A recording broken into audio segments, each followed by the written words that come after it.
ఇంకా మీకైతే చూపిస్తాను. దీని గురించి తెలుసుకోవాల్సిన చాలా అయితే ఉంది. బిసైడ్ టెంపులే ఒకటైతే ఉంటుంది. సో ఒక చిన్న ప్లాట్ఫామ్ లాగా. ఇది వచ్చేసరికి క్రొకోడైల్స్, సింహాలు అవన్నీ ట్రేడ్ చేసేవాళ్ళంట. ఇక్కడ చూడండి, లైక్ క్రొకోడైల్ సింబల్ అండ్ ముక్కు వచ్చేసరికి ఒక ఈగల్ టైప్లో అయితే ఉంటుంది. సో ఇక్కడ డిఫరెంట్గా ట్రేడ్ చేసేవాళ్ళంట మొత్తం అంతా. ఇది ఇక్కడ కనపడుతుంది కదా, ఇది వచ్చేసరికి సిమెట్రీ అంట.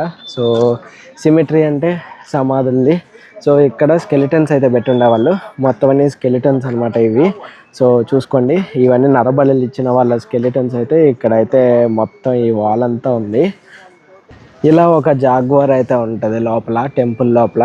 సో జేడ్ స్టోన్స్ ఆల్రెడీ మీరు తులంలో చూసుంటారు దాని రెప్లికా. సో ఇది వచ్చి అక్కడైతే దాని లోపల అయితే ఉందంట. ప్లే గ్రౌండ్లోకి ఎంటర్ అయితే అవుతున్నాం. నర్రబలి ఎలా తీసుకుంటారు అన్నది మాకు క్లియర్గా అయితే చెప్పున్నారు.